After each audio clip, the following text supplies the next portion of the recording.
পরিক্রমা আজকের অনুষ্ঠানের প্রধান অতিথি, উদ্বোধক, প্রধান আলোচক, বিশেষ অতিথি এবং আজকে সামনে যারা আছেন তারা সবাই সুখী, সবাইকে পাওনি। আমি সাধারণত যে অনুষ্ঠানগুলিতে যাই তার 99% অনুষ্ঠানই সিনিয়র লেভেলের সঙ্গে থাকে।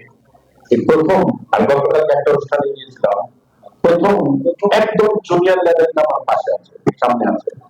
তারাও সুখী, সবাইকে আবার সালাম জানাবো। জিপিএ 5 পরীক্ষায় যারা উত্তীর্ণ হয়েছেন, জিপিএ 5 এ তাদের একটা সম্বোধন অনুষ্ঠান, তাদের সম্পর্কে কিছু বলা এবং তাদের ভবিষ্যৎ কোথায় যেতে পারে, কোথায় যাওয়া উচিত সেই বিষয়ে কিছু বলতে বলা হয়েছে। এই বিষয়ে আমার অভিজ্ঞতা খুবই কম, কারণ আমি বেসিক্যালি একজন পলিটিশিয়ান, অন্যদিকে আমি একজন কবি সাহিত্যিক, সাহিত্য চর্চা করি, সেগুলিতে বেশি বলতে স্বাচ্ছন্দ্য করি। এই বিষয়গুলি বলতে অনেক সময় হাসাহাসি রোল পড়ে যেতে পারে, হয়তো ছাত্রছাত্রীরা হেসেও দিতে পারে, আমার বলার কিছু নেই। আমরা যখন ক্লাস 7 থেকে 8 উঠি আমরা একটা স্বপ্ন দেখি, ক্লাস 8 এ ওঠার পর প্রজাপতির মতো কতদিন একটা জীবন যাবে, ভীষণ ভাবে আমরা পড়ালেখা করি যাতে ক্লাস 8 এ উঠতে পারি। ঠিক 8 এর যখন পড়ালেখা করতে থাকি, তারপরে 9 এর ঠিক একই কথা ভাবি, 10 এর একই কথা ভাবি। এবার আমরা জিপিএ ইন্টারমিডিয়েট পাস করলাম, আমরা এবার ইউনিভার্সিটিতে ভর্তি হব। অনেক বড় একটা স্বপ্ন, প্রত্যেকটা ছাত্র ছাত্রী জীবনে একটা বড় স্বপ্ন থাকে, আমরা কলেজ থেকে ইউনিভার্সিটিতে যাব, উন্মুক্ত একটা জীবন পালন করব, স্বাধীনতা কাকে বলে সেদিন দেখিয়ে দেব।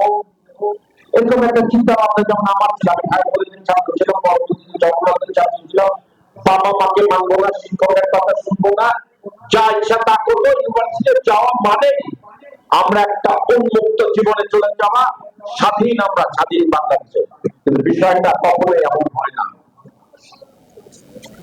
আমরা প্রথমে যেমন ছিলাম শেষেও তেমন থাকবে। শুধু আমাদের ভবিষ্যৎটা নির্ধারণ করার জন্য আমরা চিন্তা করব কি করতে পারবো। আমি এখানে যখন ছবি দেখছি, একটা উজ্জ্বল ছবি, এত হাসি খুশি ছবি, এত মধুর ছবি সম্ভবত সিনেমার নায়ক নায়িকাদেরও নাই।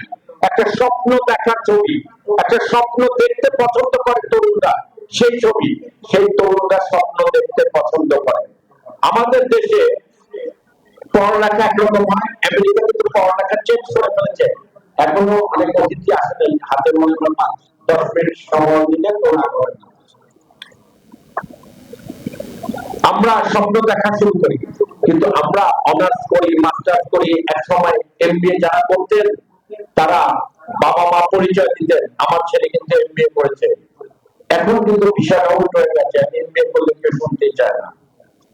খেয়াল করে দেখেন, এখন এমবিএ ছেলে মেয়ে 10 থেকে 12,000 টাকা বেতনে চাকরি করে, 15,000 টাকা বেতনে চাকরি করে। আমার কাছেও অনেকে চাকরি চায়, এটা লজ্জার কোনো ব্যাপার না। এখন যুগ পাল্টে গেছে, যুগের সাথে আধুনিকতার সাথে চলতে হবে। আমরা পৃথিবীর সাথে যদি চলতে চাই, আমরা যে 10, 12, 15টা বছর এত পড়ালেখা করলাম, এত কষ্ট করলাম, সেটা কোনো স্বাভাবিক কষ্ট না। একটা রিক্সাওয়ালা যেভাবে কষ্ট করে, ঠিক প্রত্যেকটা ছাত্র ছাত্রী সেভাবে কষ্ট করে। আমার খেয়াল আছে, পরীক্ষার আগের দিনগুলোতে আমি সকাল 5টা পর্যন্ত পড়তাম, অ্যালার্ম দেওয়ার প্রয়োজন পড়তো না, 7টা বাজে ঘুম ভেঙে যেত, আবার পড়তাম, তারপরে ক্লাসে গিয়ে পরীক্ষা দিতাম। ম্যাট্রিকের সময় তো ত্রাহিরাই অবস্থা, ইন্টারমিডিয়েটের সময় ত্রাহিরাই অবস্থা, পড়ালেখা। কিন্তু আমার মতো সবাই পড়েছে, সবাই কি সফল হতে পারেছে? সবাই সমানভাবে পড়েছে, কিন্তু সবাই সমানভাবে সফল হতে পারেনি। আর অনেকে তো ভালোভাবে পড়েনি। যারা পড়েনি তারা কখনোই দাবি করতে পারবে না তারা একজন সফল মানুষ হবে।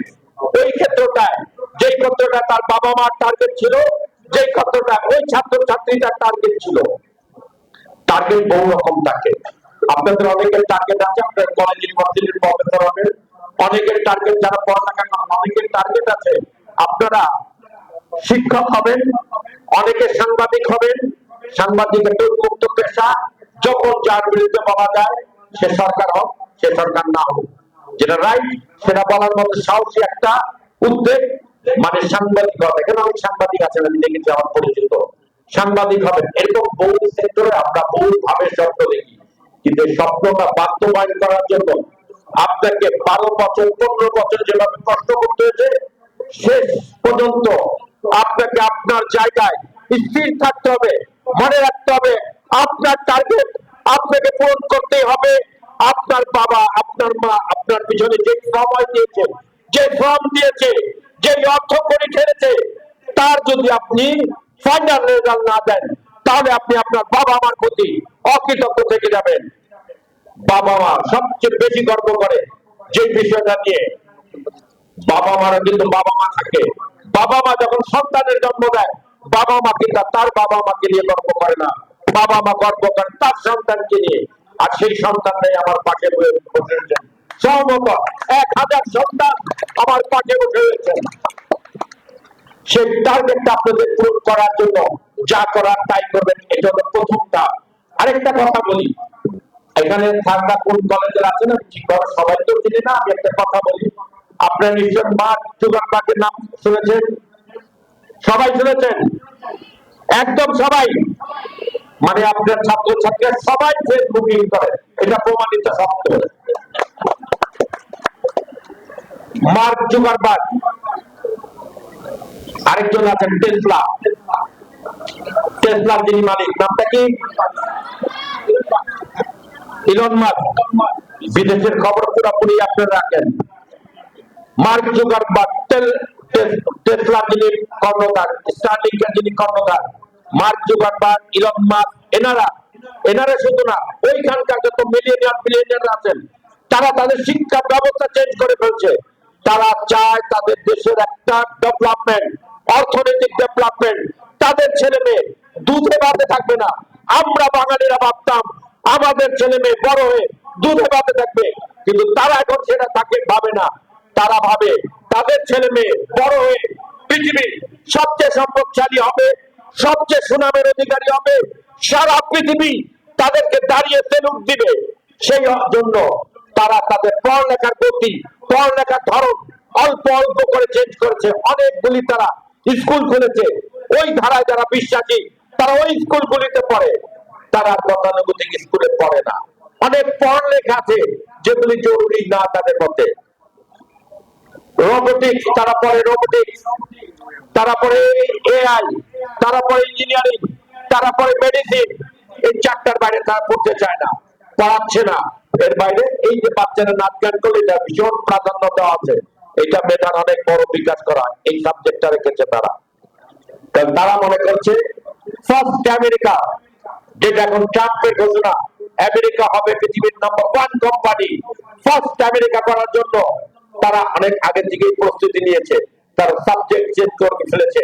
তাদেরকে প্রশ্ন করা হলো তাহলে ভূগোলের কি হবে, রাজশাহীর ইতিহাসের কি হবে, তাদের খ্রিস্টান ইতিহাসের কি হবে, তারা তো আমাদের মুসলিম ইতিহাসের গল্প বলবে না, তারা অনেক সাবজেক্টের কি হবে। তখন বললো ডিএনএ কোড অফ গড, যার মধ্যে কোড অফ গড যেরকম আছে সেরকম হবে। যেমন যে ছেলেটার মনে ইতিহাসে অনেক আগ্রহ আছে, সেই ছেলেটা ইতিহাস নিয়ে ভূগোল দেখে নেবে। মডার্ন পৃথিবীর ডেভেলপমেন্ট অনেক বিশাল হয়েছে, আপনি খেয়াল করে দেখেন এআই কি পজিশনে চলে গেছে, গুগল কি পজিশনে চলে গেছে, বইয়ের দরকার পড়ে না। আমি নিজে ব্যক্তিগতভাবে নক্ষত্র, পৃথিবীর ইতিহাস এগুলি ইউটিউবে দেখে নিই প্রত্যেক দিন। অনেকে ওয়াজ শুনে শুনে ঘুমায়, আমি হয়তো দুর্ভাগ্য একজন ওয়াজের পরিবর্তে এই সারা পৃথিবীর ইতিহাস শুনতে শুনতে ঘুমিয়ে যাই। অনেকে প্রশ্ন করে সারা রাত আপনার মোবাইল খোলা থাকে, আপনি কি ঘুমান না? আবার 9টা বাজে ফোন ধরেন। আমি বলি হ্যাঁ, আমি 9টা বাজে ফোন ধরি, কারণ আমি একজন পাগল। পাগল একদম সারা রাত জেগে আবার 9টা বাজে ফোন ধরে।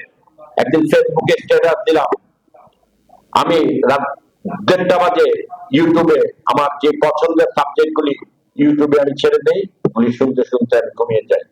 মাদক, তৃতীয় সাবজেক্টটা হলো মাদক। ছেলে তো কম, মেয়েরা তো মাদক নেয় না। কি করবো? ছেলে এত নাকি? ছেলে খুব কম, তারপরে বলি, কারণ আবার একটা কাহিনী আছে, এদের সাথে আবার অনেক ছেলে জড়িত আছে, তারা যাতে তাদের মানা করে, ওরা যাতে মানুষ হয়ে যায়। ওদের মানুষ হওয়ার জন্য এদের জরুরি। আমি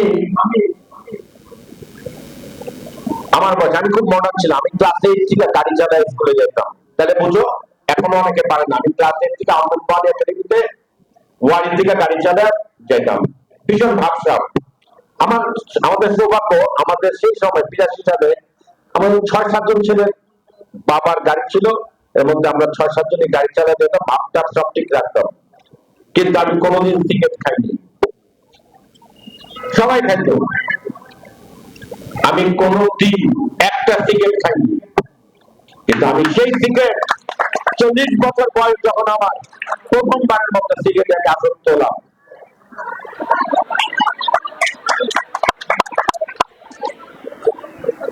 কেন আসক্ত হলাম এটা জিজ্ঞেস করতে পারো। এখন অনেকে বাবা ছ্যাক খায়